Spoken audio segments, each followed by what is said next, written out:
Hi there. Today we're diving into a case that is filled with wit, disguise, and a touch of humour. It's the unforgettable story of the Blue Cross from G.K. Chesterton's beloved Father Brown series, where appearances are deceptive and true brilliance hides under the guise of humility. Our tale begins in the bustling, fog-laden streets of London, where secrets lurk around every corner. A brilliant yet eccentric detective, Valentin, is hot on the trail of an infamous criminal mastermind, Flambeau. But things take an unexpected turn when a seemingly ordinary priest, Father Brown, steps in, and nothing is quite what it seems.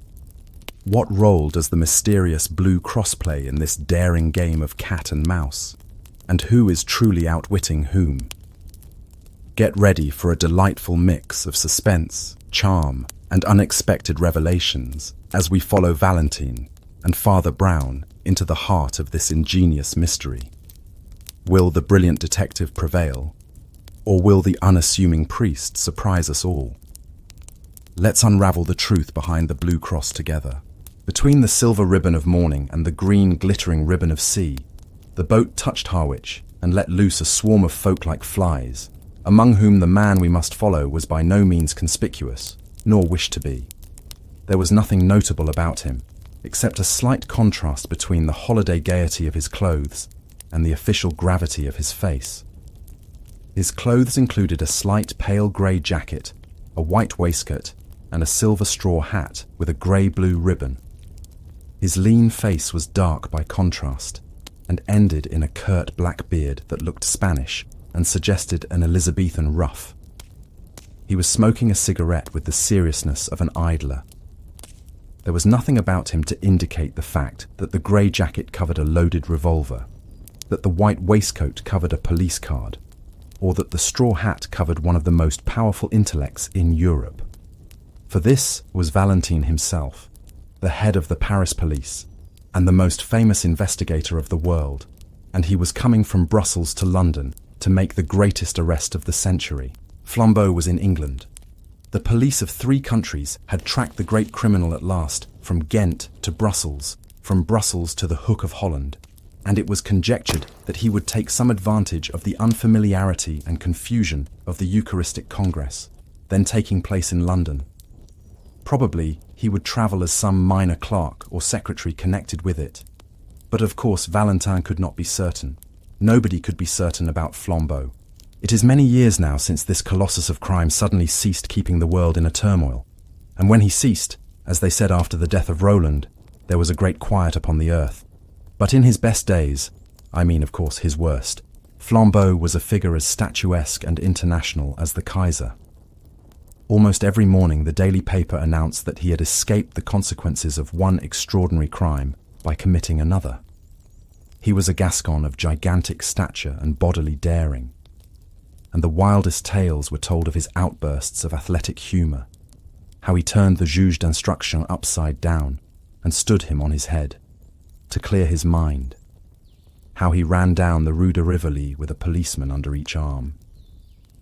It is due to him to say that his fantastic physical strength was generally employed in such bloodless though undignified scenes. His real crimes were chiefly those of ingenious and wholesale robbery. But each of his thefts was almost a new sin, and would make a story by itself. It was he who ran the great Tyrolean dairy company in London, with no dairies, no cows, no carts, no milk, but with some 1,000 subscribers.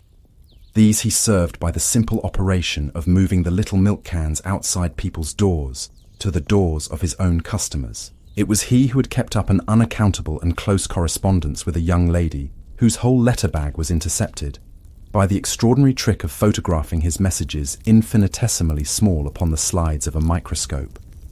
A sweeping simplicity, however, marked many of his experiments. It is said that he once repainted all the numbers in a street in the dead of night merely to divert one traveller into a trap.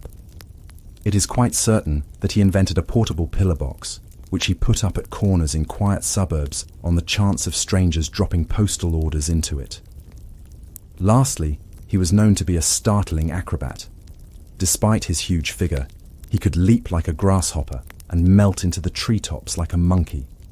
Hence the great Valentin, when he set out to find Flambeau, was perfectly aware that his adventures would not end when he had found him. But how was he to find him? On this, the great Valentin's ideas were still in process of settlement. There was one thing which Flambeau, with all his dexterity of disguise, could not cover, and that was his singular height. If Valentin's quick eye had caught a tall applewoman, a tall grenadier, or even a tolerably tall duchess, he might have arrested them on the spot. But all along his train, there was nobody that could be a disguised Flambeau, any more than a cat could be a disguised giraffe. About the people on the boat, he had already satisfied himself, and the people picked up at Harwich, or on the journey, limited themselves with certainty to 6. There was a short railway official travelling up to the terminus. 3 fairly short market gardeners picked up 2 stations afterwards. One very short widow lady going up from a small Essex town, and a very short Roman Catholic priest going up from a small Essex village. When it came to the last case, Valentin gave it up and almost laughed. The little priest was so much the essence of those eastern flats. He had a face as round and dull as a Norfolk dumpling. He had eyes as empty as the North Sea. He had several brown paper parcels, which he was quite incapable of collecting. The Eucharistic Congress had doubtless sucked out of their local stagnation many such creatures, blind and helpless, like moles disinterred. Valentin was a skeptic in the severe style of France, and could have no love for priests. But he could have pity for them, and this one might have provoked pity in anybody. He had a large, shabby umbrella, which constantly fell on the floor. He did not seem to know which was the right end of his return ticket. He explained with a mooncalf simplicity to everybody in the carriage that he had to be careful, because he had something made of real silver, with blue stones, in one of his brown paper parcels.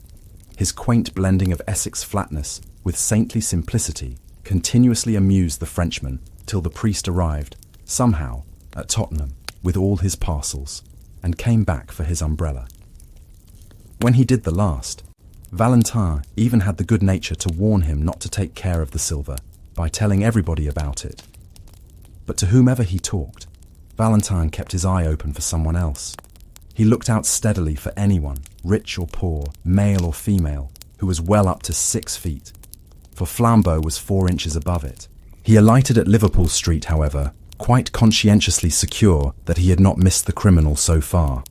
He then went to Scotland Yard to regularise his position and arrange for help in case of need. He then lit another cigarette and went for a long stroll in the streets of London. As he was walking in the streets and squares beyond Victoria, he paused suddenly and stood. It was a quaint, quiet square, very typical of London, full of an accidental stillness. The tall, flat houses round looked at once prosperous and uninhabited. The square of shrubbery in the centre looked as deserted as a green Pacific islet. One of the 4 sides was much higher than the rest, like a dais, and the line of this side was broken by one of London's admirable accidents, a restaurant that looked as if it had strayed from Soho. It was an unreasonably attractive object, with dwarf plants in pots and long striped blinds of lemon, yellow and white. It stood specially high above the street, and in the usual patchwork way of London, a flight of steps from the street ran up to meet the front door, almost as a fire escape might run up to a first-floor window. Valentin stood and smoked in front of the yellow-white blinds and considered them long. The most incredible thing about miracles is that they happen. A few clouds in heaven do come together into the staring shape of one human eye. A tree does stand up in the landscape of a doubtful journey in the exact and elaborate shape of a note of interrogation. I have seen both these things myself within the last few days. Nelson does die in the instant of victory, and a man named Williams does quite accidentally murder a man named Williamson. It sounds like a sort of infanticide. In short, there is in life an element of elfin coincidence which people reckoning on the prosaic may perpetually miss. As it has been well expressed in the paradox of Poe, wisdom should reckon on the unforeseen.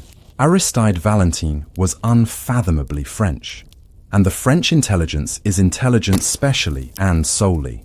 He was not a thinking machine, for that is a brainless phrase of modern fatalism and materialism. A machine only is a machine because it cannot think. But he was a thinking man and a plain man at the same time. All his wonderful successes that looked like conjuring had been gained by plodding logic, by clear and commonplace French thought. The French electrify the world, not by starting any paradox. They electrify it by carrying out a truism. They carry a truism so far, as in the French Revolution. But exactly because Valentin understood reason, he understood the limits of reason. Only a man who knows nothing of motors talks of motoring without petrol. Only a man who knows nothing of reason talks of reasoning without strong, undisputed first principles. Here, he had no strong first principles.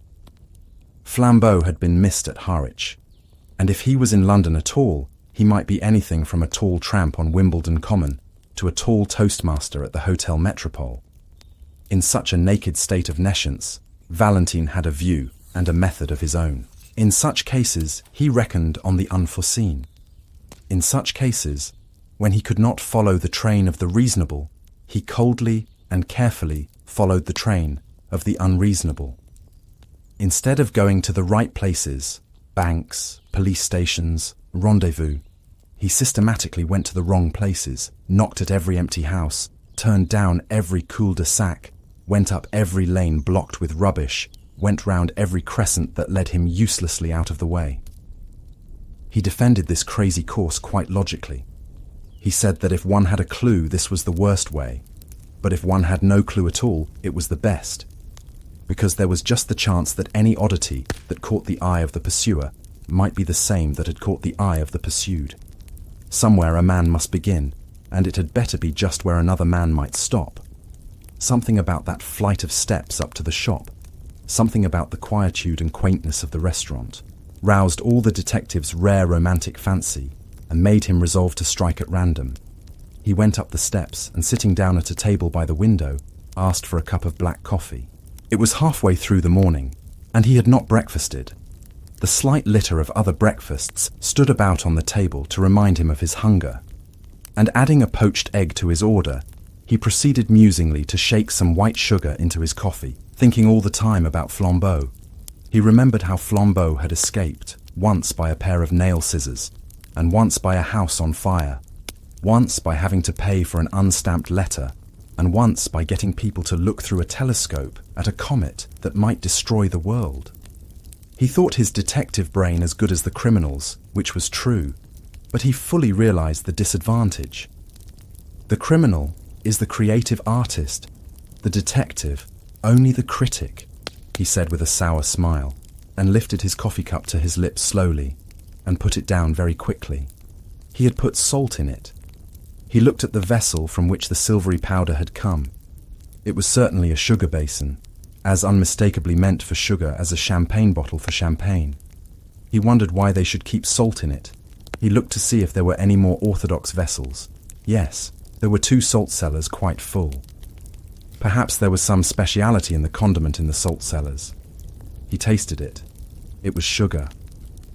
Then he looked round at the restaurant with a refreshed air of interest, to see if there were any other traces of that singular artistic taste which puts the sugar in the salt cellars and the salt in the sugar basin. Except for an odd splash of some dark fluid on one of the white-papered walls, the whole place appeared neat, cheerful, and ordinary. He rang the bell for the waiter. When that official hurried up, fuzzy-haired and somewhat blear-eyed at that early hour, the detective, who was not without an appreciation of the simpler forms of humour, asked him to taste the sugar and see if it was up to the high reputation of the hotel. The result was that the waiter yawned suddenly and woke up. "Do you play this delicate joke on your customers every morning?" inquired Valentin. "Does changing the salt and sugar never pall on you as a jest?" The waiter, when this irony grew clearer, stammeringly assured him that the establishment had certainly no such intention. It must be a most curious mistake. He picked up the sugar basin and looked at it. He picked up the salt cellar and looked at that, his face growing more and more bewildered. At last he abruptly excused himself, and hurrying away, returned in a few seconds with the proprietor. The proprietor also examined the sugar basin and then the salt cellar. The proprietor also looked bewildered. Suddenly, the waiter seemed to grow inarticulate with a rush of words. "I think," he stuttered eagerly, "I think it is those two clergymen." "What two clergymen?" "The two clergymen," said the waiter. "That threw soup at the wall." "Threw soup at the wall," repeated Valentin, feeling sure this must be some singular Italian metaphor. "Yes, yes," said the attendant excitedly, and pointed at the dark splash on the white paper. "Threw it over there on the wall." Valentin looked his query at the proprietor, who came to his rescue with fuller reports. "Yes, sir," he said. "It's quite true, though I don't suppose it has anything to do with the sugar and salt. Two clergymen came in and drank soup here very early, as soon as the shutters were taken down. They were both very quiet, respectable people. One of them paid the bill and went out. The other, who seemed a slower coach altogether, was some minutes longer getting his things together. But he went at last. Only the instant before he stepped into the street, he deliberately picked up his cup, which he had only half emptied, and threw the soup slap on the wall. I was in the back room myself, and so was the waiter, so I could only rush out in time to find the wall splashed and the shop empty. It don't do any particular damage, but it was confounded cheek, and I tried to catch the men in the street. They were too far off, though. I only noticed they went round the next corner into Carstairs Street. The detective was on his feet, hat settled and stick in hand. He had already decided that in the universal darkness of his mind, he could only follow the first odd finger that pointed, and this finger was odd enough. Paying his bill and clashing the glass doors behind him, he was soon swinging round into the other street. It was fortunate that even in such fevered moments, his eye was cool and quick. Something in a shop front went by him like a mere flash, yet he went back to look at it. The shop was a popular greengrocer and fruiterer's, an array of goods set out in the open air and plainly ticketed with their names and prices. In the two most prominent compartments were two heaps, of oranges and of nuts respectively. On the heap of nuts lay a scrap of cardboard, on which was written in bold blue chalk, "Best tangerine oranges, 2 a penny." On the oranges was the equally clear and exact description, "Finest Brazil nuts, 4d. a pound." Monsieur Valentin looked at these two placards and fancied he had met this highly subtle form of humour before, and that somewhat recently. He drew the attention of the red-faced fruiterer, who was looking rather sullenly up and down the street, to this inaccuracy in his advertisements. The fruiterer said nothing, but sharply put each card into its proper place. The detective, leaning elegantly on his walking cane, continued to scrutinize the shop. At last he said, "Pray excuse my apparent irrelevance, my good sir, but I should like to ask you a question in experimental psychology and the association of ideas." The red-faced shopman regarded him with an eye of menace, but he continued gaily, swinging his cane. "Why," he pursued, "why are 2 tickets wrongly placed in a greengrocer's shop like a shovel hat that has come to London for a holiday?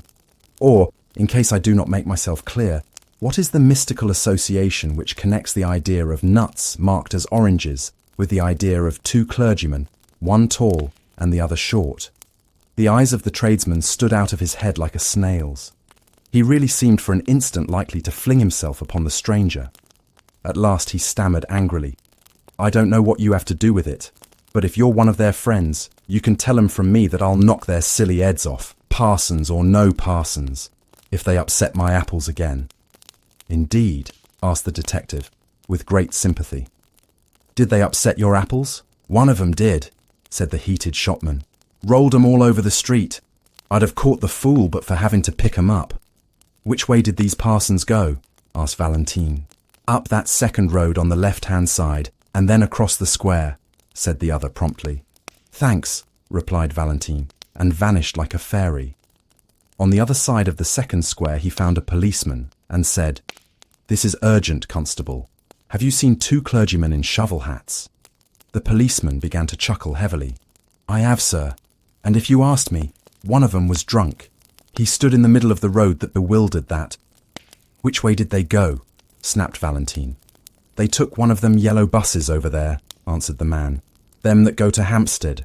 Valentine produced his official card and said very rapidly, "Call up 2 of your men to come with me in pursuit," and crossed the road with such contagious energy that the ponderous policeman was moved to almost agile obedience. In a minute and a half, the French detective was joined on the opposite pavement by an inspector and a man in plain clothes. "Well, sir," began the former with smiling importance, "and what may—" Valentine pointed suddenly with his cane. "I'll tell you on the top of that omnibus," he said, and was darting and dodging across the tangle of the traffic. When all 3 sank panting on the top seats of the yellow vehicle, the inspector said, "We could go 4 times as quick in a taxi." "Quite true," replied their leader placidly, "if we only had an idea of where we were going." "Well, where are you going?" asked the other, staring. Valentine smoked frowningly for a few seconds. Then, removing his cigarette, he said, "If you know what a man's doing, get in front of him. But if you want to guess what he's doing, keep behind him. Stray when he strays. Stop when he stops. Travel as slowly as he. Then you may see what he saw and may act as he acted. All we can do is to keep our eyes skinned for a queer thing." "What sort of queer thing do you mean?" asked the inspector. "Any sort of queer thing," answered Valentine, and relapsed into obstinate silence. The yellow omnibus crawled up the northern roads for what seemed like hours on end. The great detective would not explain further, and perhaps his assistants felt a silent and growing doubt of his errand. Perhaps also they felt a silent and growing desire for lunch, for the hours crept long past the normal luncheon hour, and the long roads of the North London suburbs seemed to shoot out into length after length like an infernal telescope. It was one of those journeys on which a man perpetually feels that now at last he must have come to the end of the universe, and then finds he has only come to the beginning of Tufnell Park. London died away in draggled taverns and dreary scrubs, and then was unaccountably born again in blazing high streets and blatant hotels. It was like passing through 13 separate vulgar cities, all just touching each other. But though the winter twilight was already threatening the road ahead of them, the Parisian detective still sat silent and watchful, eyeing the frontage of the streets that slid by on either side. By the time they had left Camden Town behind, the policemen were nearly asleep. At least they gave something like a jump as Valentine leapt erect, struck a hand on each man's shoulder, and shouted to the driver to stop. They tumbled down the steps into the road without realizing why they had been dislodged. When they looked round for enlightenment, they found Valentine triumphantly pointing his finger towards a window on the left side of the road. It was a large window, forming part of the long facade of a gilt and palatial public house. It was the part reserved for respectable dining and labelled restaurant. This window, like all the rest along the frontage of the hotel, was of frosted and figured glass. But in the middle of it was a big black smash, like a star in the ice. "Our cue at last," cried Valentine, waving his stick. "The place with the broken window." "What window? What cue?" asked his principal assistant. "Why, what proof is there that this has anything to do with them?" Valentine almost broke his bamboo stick with rage. "Proof!" he cried. "Good God, the man is looking for proof. Why, of course, the chances are 20 to 1 that it has nothing to do with them. But what else can we do? Don't you see we must either follow one wild possibility or else go home to bed?" He banged his way into the restaurant, followed by his companions, and they were soon seated at a late luncheon at a little table, and looked at the star of smashed glass from the inside. Not that it was very informative to them even then. "Got your window broken, I see," said Valentine to the waiter as he paid the bill. "Yes, sir," answered the attendant, bending busily over the change, to which Valentine silently added an enormous tip. The waiter straightened himself with mild but unmistakable animation. "Ah, yes, sir," he said. "Very odd thing that, sir." "Indeed." "Tell us about it," said the detective with careless curiosity. "Well, 2 gents in black came in," said the waiter. "2 of those foreign parsons that are running about. They had a cheap and quiet little lunch, and one of them paid for it and went out. The other was just going out to join him when I looked at my change again and found he'd paid me more than 3 times too much. 'Here,' I says to the chap who was nearly out of the door. "You've paid too much." "Oh," he says, "very cool. Have we?" "Yes," I says, and picks up the bill to show him. "Well, that was a knockout." "What do you mean?" asked his interlocutor. "Well, I'd have sworn on 7 Bibles that I'd put 4s on that bill, but now I saw I'd put 14 shillings, as plain as paint." "Well?" cried Valentine, moving slowly, but with burning eyes. "And then?" "The parson at the door, he says all serene, 'Sorry to confuse your accounts, but it'll pay for the window.'" "What window?" I says. "The one I'm going to break," he says, and smash that blessed pane with his umbrella. All 3 inquirers made an exclamation, and the inspector said under his breath, "Are we after escaped lunatics?" The waiter went on with some relish for the ridiculous story. I was so knocked silly for a second, I couldn't do anything. The man marched out of the place and joined his friend just round the corner. Then they went so quick up Bullock Street that I couldn't catch them, though I ran round the bars to do it. "Bullock Street," said the detective, and shot up that thoroughfare as quickly as the strange couple he pursued. Their journey now took them through bare brick ways like tunnels, streets with few lights and even with few windows, streets that seemed built out of the blank backs of everything and everywhere. Dusk was deepening, and it was not easy even for the London policemen to guess in what exact direction they were treading. The inspector, however, was pretty certain that they would eventually strike some part of Hampstead Heath. Abruptly, one bulging gaslit window broke the blue twilight like a bull's-eye lantern, and Valentine stopped an instant before a little garish sweetstuff shop. After an instant's hesitation, he went in.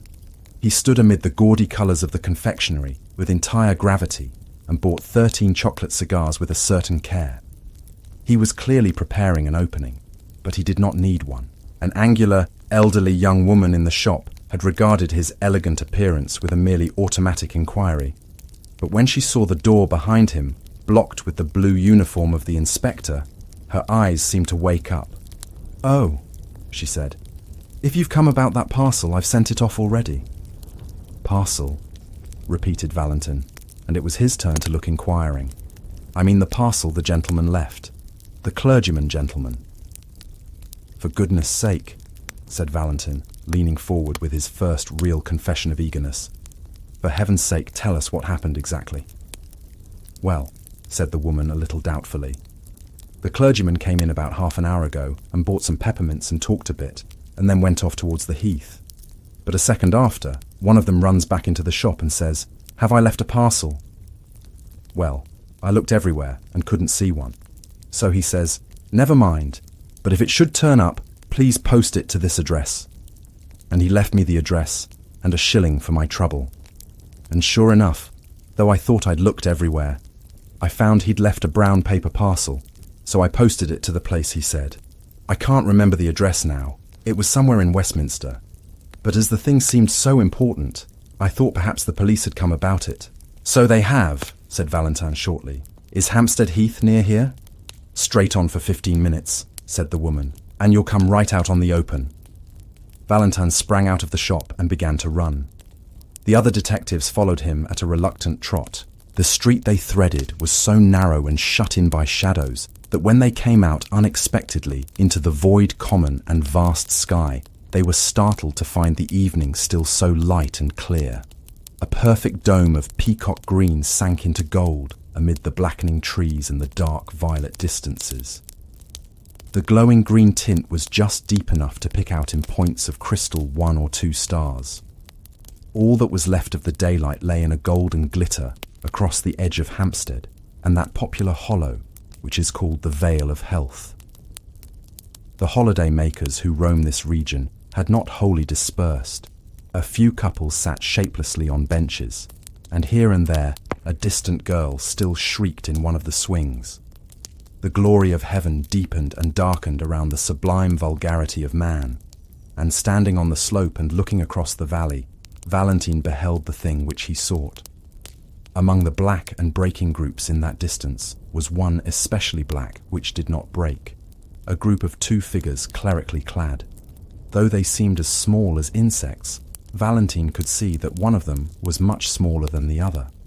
Though the other had a student's stoop and an inconspicuous manner, he could see that the man was well over 6 feet high. He shut his teeth and went forward, whirling his stick impatiently.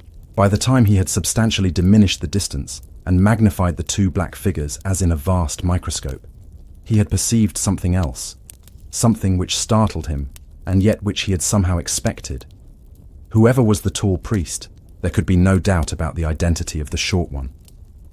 It was his friend of the Harwich train, the stumpy little cure of Essex whom he had warned about his brown paper parcels. Now, so far as this went, everything fitted in finally and rationally enough. Valentine had learned by his inquiries that morning that a Father Brown from Essex was bringing up a silver cross with sapphires, a relic of considerable value, to show some of the foreign priests at the Congress. This undoubtedly was the silver with blue stones, and Father Brown undoubtedly was the little greenhorn in the train. Now there was nothing wonderful about the fact that what Valentine had found out, Flambeau had also found out. Flambeau found out everything. Also, there was nothing wonderful in the fact that when Flambeau heard of a sapphire cross, he should try to steal it. That was the most natural thing in all natural history. And most certainly, there was nothing wonderful about the fact that Flambeau should have it all his own way with such a silly sheep as the man with the umbrella and the parcels. He was the sort of man whom anybody could lead on a string to the North Pole. It was not surprising that an actor like Flambeau, dressed as another priest, could lead him to Hampstead Heath. So far, the crime seemed clear enough. And while the detective pitied the priest for his helplessness, he almost despised Flambeau for condescending to so gullible a victim. But when Valentine thought of all that had happened in between, of all that had led him to his triumph, he racked his brains for the smallest rhyme or reason in it. What had the stealing of a blue and silver cross from a priest from Essex to do with chucking soup at wallpaper? What had it to do with calling nuts oranges, or with paying for windows first and breaking them afterwards? He had come to the end of his chase, yet somehow he had missed the middle of it. When he failed, which was seldom, he had usually grasped the clue, but nevertheless missed the criminal. Here he had grasped the criminal, but still he could not grasp the clue. The two figures that they followed were crawling like black flies across the huge green contour of a hill. They were evidently sunk in conversation, and perhaps did not notice where they were going. But they were certainly going to the wilder and more silent heights of the heath. As their pursuers gained on them, the latter had to use the undignified attitudes of the deer stalker, to crouch behind clumps of trees, and even to crawl prostrate in deep grass. By these ungainly ingenuities, the hunters even came close enough to the quarry to hear the murmur of the discussion. But no word could be distinguished except the word reason, recurring frequently in a high and almost childish voice. Once over an abrupt dip of land and a dense tangle of thickets, the detectives actually lost the two figures they were following. They did not find the trail again for an agonizing 10 minutes, and then it led round the brow of a great dome of hill, overlooking an amphitheatre of rich and desolate sunset scenery. Under a tree in this commanding yet neglected spot was an old ramshackle wooden seat. On this seat sat the two priests, still in serious speech together.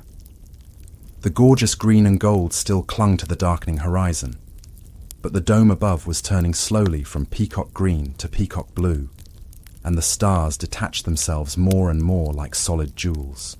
Mutely motioning to his followers, Valentine contrived to creep up behind the big branching tree, and, standing there in deathly silence, heard the words of the strange priests for the first time. After he had listened for a minute and a half, he was gripped by a devilish doubt.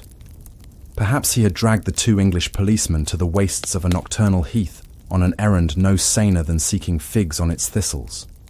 For the two priests were talking exactly like priests, piously, with learning and leisure, about the most aerial enigmas of theology. The little Essex priest spoke the more simply, with his round face turned to the strengthening stars. The other talked with his head bowed, as if he were not even worthy to look at them. But no more innocently clerical conversation could have been heard in any white Italian cloister or black Spanish cathedral. The first he heard was the tale of one of Father Brown's sentences, which ended, "What they really meant in the Middle Ages, by the heavens, being incorruptible. The taller priest nodded his bowed head and said, "Ah, yes, these modern infidels appeal to their reason. But who can look at those millions of worlds and not feel that there may well be wonderful universes above us, where reason is utterly unreasonable?" "No," said the other priest. "Reason is always reasonable, even in the last limbo, in the lost borderland of things. I know that people charge the church with lowering reason, but it is just the other way. Alone on earth, the church makes reason really supreme. Alone on earth, the church affirms that God himself is bound by reason." The other priest raised his austere face to the spangled sky and said, "Yet who knows if in that infinite universe—" "Only infinite physically," said the little priest, turning sharply in his seat. "Not infinite in the sense of escaping from the laws of truth." Valentine, behind his tree, was tearing his fingernails with silent fury. He seemed almost to hear the sniggers of the English detectives, whom he had brought so far on a fantastic guess, only to listen to the metaphysical gossip of two mild old parsons. In his impatience, he lost the equally elaborate answer of the tall cleric, and when he listened again, it was again Father Brown who was speaking. "Reason and justice grip the remotest and the loneliest star.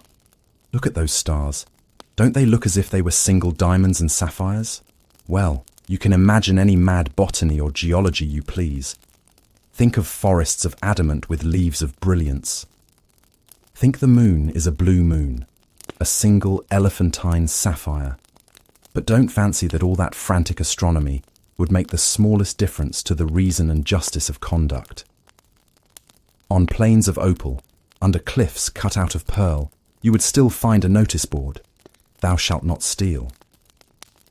Valentine was just in the act of rising from his rigid and crouching attitude and creeping away as softly as might be, felled by the one great folly of his life. But something in the very silence of the tall priest made him stop until the latter spoke. When at last he did speak, he said simply, his head bowed and his hands on his knees, "Well, I think that other worlds may perhaps rise higher than our reason. The mystery of heaven is unfathomable, and I for one can only bow my head." Then, with brow yet bent, and without changing by the faintest shade his attitude or voice, he added, "Just hand over that sapphire cross of yours, will you? We're all alone here, and I could pull you to pieces like a straw doll." The utterly unaltered voice and attitude added a strange violence to that shocking change of speech. But the guarder of the relic only seemed to turn his head by the smallest section of the compass. He seemed still to have a somewhat foolish face turned to the stars. Perhaps he had not understood, or perhaps he had understood and sat rigid with terror. "Yes," said the tall priest, in the same low voice and in the same still posture. "Yes, I am Flambeau." Then, after a pause, he said, "Come, will you give me that cross?" "No," said the other, and the monosyllable had an odd sound. Flambeau suddenly flung off all his pontifical pretensions. The great robber leaned back in his seat and laughed low but long. "No," he cried, "you won't give it me, you proud prelate. You won't give it me, you little celibate simpleton. Shall I tell you why you won't give it me? Because I've got it already in my own breast pocket." The small man from Essex turned what seemed to be a dazed face in the dusk and said, with the timid eagerness of the private secretary, Are you sure?" Flambeau yelled with delight. "Really, you're as good as a 3-act farce," he cried. "Yes, you turnip, I am quite sure. I had the sense to make a duplicate of the right parcel, and now, my friend, you've got the duplicate and I've got the jewels. An old dodge, Father Brown, a very old dodge." "Yes," said Father Brown, and passed his hand through his hair with the same strange vagueness of manner. "Yes, I've heard of it before." The colossus of crime leaned over to the little rustic priest with a sort of sudden interest. "You have heard of it?" he asked. "Where have you heard of it?" "Well, I mustn't tell you his name, of course," said the little man simply. "He was a penitent, you know. He had lived prosperously for about 20 years, entirely on duplicate brown paper parcels. And so, you see, when I began to suspect you, I thought of this poor chap's way of doing it at once. Began to suspect me, repeated the outlaw with increased intensity. Did you really have the gumption to suspect me just because I brought you up to this bare part of the heath? No, said Brown with an air of apology. You see, I suspected you when we first met. It's that little bulge up the sleeve where you people have the spiked bracelet. How in Tartarus, cried Flambeau. Did you ever hear of the spiked bracelet? Oh, one's little flock, you know, said Father Brown, arching his eyebrows rather blankly. When I was a curate in Hartlepool, there were 3 of them with spiked bracelets. So, as I suspected you from the first, don't you see? I made sure that the cross should go safe, anyhow. I'm afraid I watched you, you know. So at last, I saw you change the parcels. Then, don't you see, I changed them back again. And then I left the right one behind. Left it behind? Repeated Flambeau, and for the first time there was another note in his voice beside his triumph. Well, it was like this, said the little priest, speaking in the same unaffected way. I went back to that sweet shop and asked if I'd left a parcel and gave them a particular address if it turned up. Well, I knew I hadn't, but when I went away again I did. So, instead of running after me with that valuable parcel, they have sent it flying to a friend of mine in Westminster. Then he added rather sadly, I learnt that too from a poor fellow in Hartlepool. He used to do it with handbags he stole at railway stations, but he's in a monastery now. Oh, one gets to know, you know, he added, rubbing his head again with the same sort of desperate apology. We can't help being priests. People come and tell us these things. Flambeau tore a brown paper parcel out of his inner pocket and rent it in pieces. There was nothing but paper and sticks of lead inside it. He sprang to his feet with a gigantic gesture and cried, I don't believe you. I don't believe a bumpkin like you could manage all that. I believe you've still got the stuff on you, and if you don't give it up, why, we're all alone, and I'll take it by force. No, said Father Brown simply, and stood up also. You won't take it by force. First, because I really haven't still got it, and second, because we are not alone. Flambeau stopped in his stride forward. Behind that tree, said Father Brown, pointing, are 2 strong policemen and the greatest detective alive. How did they come here, do you ask? Why, I brought them, of course. How did I do it? Why, I'll tell you if you like. Lord bless you, we have to know 20 such things when we work among the criminal classes. Well, I wasn't sure you were a thief, and it would never do to make a scandal against one of our own clergy. So I just tested you to see if anything would make you show yourself.